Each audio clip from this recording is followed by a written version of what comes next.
சற்று முன் கூண்டோடு திமுகவில் இணைந்த பாமக எம்எல்ஏக்கள் ஸ்டாலின் கொடுத்த உயர் பதவி அதிர்ச்சியில் ராமதாஸ். அதாவது பாமகவில் அந்த கட்சியின் நிறுவனரான ராமதாஸுக்கும் அந்த கட்சியின் தலைவரான அன்புமணிக்கும் இடையே தொடர்ந்து மோதல் போக்கு நிலவி வருகிறது. தனது மகன் அன்புமணிக்கு போட்டியாக பாமக செயல் தலைவராக தன்னுடைய மூத்த மகள் காந்திமதியை ராமதாஸ் நியமித்துள்ளார்.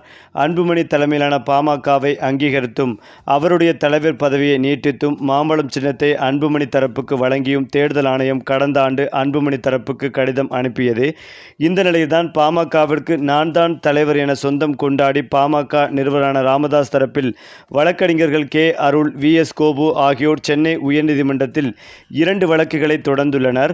அதில் பாமக தலைவர் என குறிப்பிட்டு தேர்தல் ஆணையம் அனுப்பிய 2 கடிதங்களும் சென்னை தி.நகரில் அன்புமணி ஏற்கனவே வசித்த திலக் தெருவுக்கு தவறுதலாக அனுப்பி வைக்கப்பட்டுள்ளது. அந்த முகவரியை தேர்தல் ஆணையத்தில் அதுதான் பாமகவின் அலுவலக முகவரி என தேர்தல் ஆணையத்தில் அன்புமணி முறைகேடாக பதிவு செய்து வைத்துள்ளார். உண்மையில் பாமகவின் தலைமை அலுவலகம் தேனாம்பேட்டையில் உள்ள நாட்டு முத்துநாயக்கன் தெருவில்தான் ஆரம்ப காலகட்டத்தில் இருந்து இயங்கி வருகிறது. தற்சமயம் திண்டிவனம், தைலாபுரத்திலும் கூடுதல் அலுவலகம் திறக்கப்பட்டுள்ளது.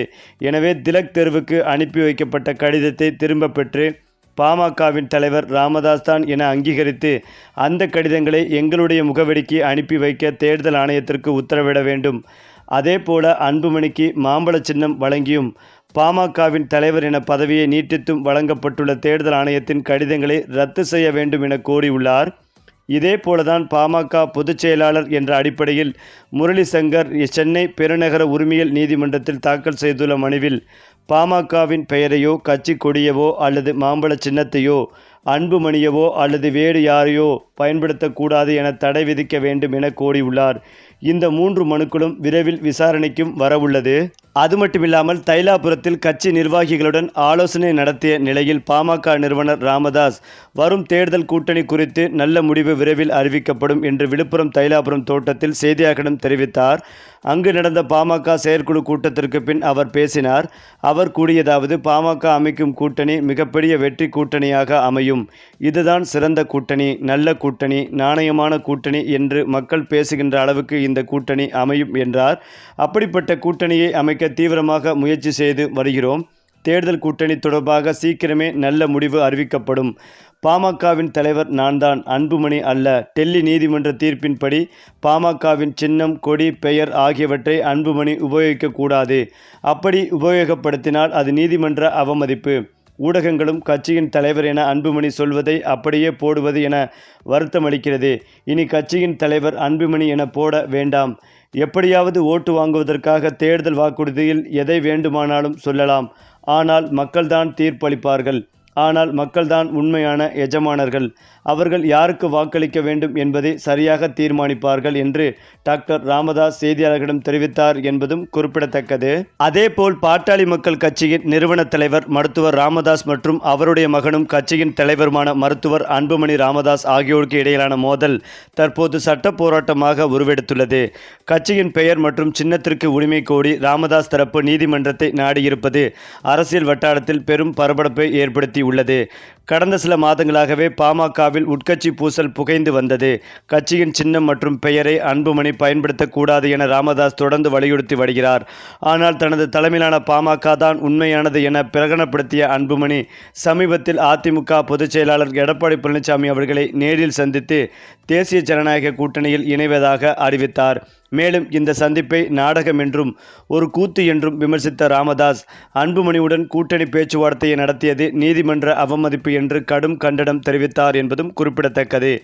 ஏற்கனவே டெல்லி உயர்நீதிமன்றம் இது தொடர்பான வழக்கில் சிவில் பிரச்சனைகளை சென்னை சிவில் நீதிமன்றத்தில் அணுகுமாறு உத்தரவிட்டிருந்தது. திண்டிவனம் அடுத்த தைலாபுரம் தோட்டத்தில் ஒவ்வொரு வியாழக்கிழமையும் செய்தியாளர்கள் சந்திப்பின் போதும் மருத்துவர் ராமதாஸ் அவர்கள் கட்சி தொடர்பான வழக்கிற்கு சிவில் நீதிமன்றத்தை அன்புமணி வேண்டுமானால் நீதிமன்றம் போகட்டும், ஆனால் நாங்கள் நாடமாட்டோம் என ஒவ்வொரு செய்தியாளர் சந்திப்பின் போதும் தெரிவித்து வந்த ராமதாஸ் அவர்கள் தைலாபுரம் தோட்டத்தில் நடைபெற்ற அவசர நிர்வாக குழு கூட்டத்திற்கு பிறகு அதிரடி முடிவெடுத்துள்ளார்.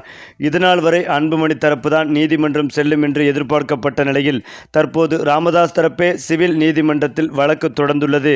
இது பாமக தொண்டர்கள் மத்தியில் பெரும் அதிர்ச்சியை ஏற்படுத்தி வருகிறது. நாம் நீதிமன்றம் செல்ல வேண்டாம் என இவ்வளவு காலம் ராமதாஸை தடுத்து நிறுத்திய ஜி.கே. மணி, அருள் போன்ற மூத்த நிர்வாகிகள் அவரை தவறான தகவல்களை சொல்லி இருட்டில் வைத்திருந்ததாக தகவல் வெளியாகி உள்ளது. தைலாபுரம் தோட்டத்தில் நடந்த அவசர நிர்வாக குழு கூட்டத்தில் இந்த நிர்வாக சதியை உடைத்தெறிந்த ராமதாஸ் இனி பொறுத்தது போதும் என தானே சிவில் நீதிமன்றத்தை நாடியுள்ளார். இந்த சட்ட போராட்டத்திற்கு பின்னால் மற்றொரு முக்கிய தகவலும் கசிந்துள்ளது. ஜி.கே. மணி, அருள் உள்ளிட்ட மூத்த நிர்வாகிகள் நாம் நீதிமன்றம் செல்ல வேண்டிய அவசியமில்லை என்று கூறி இவ்வளவு காலம் ராமதாஸை திசை திருப்பியதாக கூறப்பட்டு வருகிறது. ஆனால் தற்போது ராமதாஸே நீதிமன்றத்தை நாடியுள்ளார். கட்சியின் மூத்த நிர்வாகிகள் அவரை தவறாக வழிநடத்தினார்களோ என்ற சந்தேகத்தையும் ஏற்படுத்தி வருகிறது. மேலும் இந்த நிலையில்தான் தமிழக அரசியலில் கூட்டணி பேச்சுவார்த்தைகள் இப்போது சூடு பிடித்துள்ளன. குறிப்பாக பாமக தலைவர் அன்புமணி ராமதாஸ் அதிமுக பக்கமாக சாய்ந்து விட்டதாக தகவல்கள் வரும் நிலையில் டாக்டர் ராமதாஸ் திமுக கூட்டணிக்கு வர வாய்ப்புள்ளதாக பேசப்படுகிறது. வட மாவட்டங்களில் பாமகவின் பலத்தை பயன்படுத்தி மீண்டும் வெற்றி பெறலாம் என திமுக கணக்கு போட்டது. இதற்காக தங்கள் கூட்டணியில் எடுக்கும் வி.சி.க.வை சமாதானம் செய்ய திமுக முயற்சி செய்து வருவதாக சொல்லப்பட்டு வருகிறது. ஆனாலும் இதற்கு வி.சி.க. தரப்பிலிருந்து கடும் எதிர்ப்புகள் கிளம்பியும் வருகிறது. பாமக போன்ற சாதிய கட்சியுடன் எப்போது தங்களுக்கு உறவு கிடையாது என வி.சி.க.வின் வன்னியரசு வெளிப்படையாகவே தெரிவித்துவிட்டார். இது ராமதாஸை உள்ளே கொண்டு வர நினைத்த திமுகவிற்கு பெரிய தலைவலியையும் ஏற்படுத்தி வந்தது.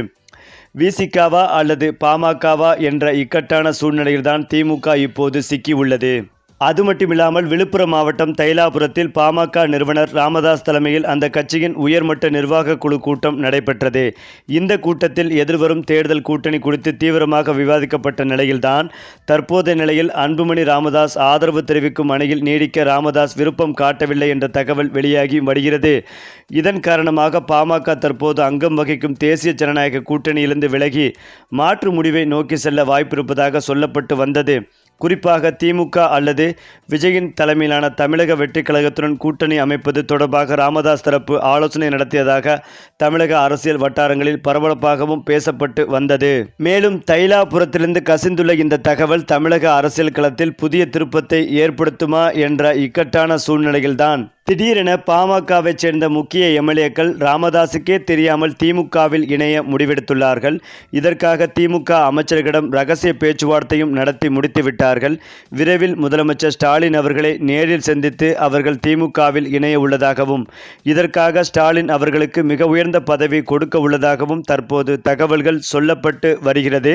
ஏனென்றால் கூட்டணி முடிவை ராமதாஸ் எடுக்காமல் காலதாமதப்படுத்தி வருவதால் கடும் அதிருப்தியில் இருந்த எம்எல்ஏக்கள் இந்த பாமகவே வேண்டாம் என்று முடிவெடுத்து ஸ்டாலின் அவர்களை நேரில் சந்தித்து விரைவில் திமுகவில் இணைய உள்ளனர்.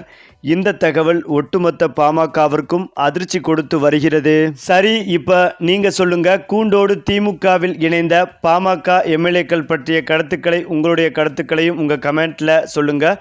மேலும் இந்த வீடியோ உங்களுக்கு பிடித்திருந்தால் லைக் பண்ணுங்கள், ஷேர் பண்ணுங்கள், மறக்காமல் நம்முடைய சேனலை சப்ஸ்கிரைப் பண்ணிக்கங்க.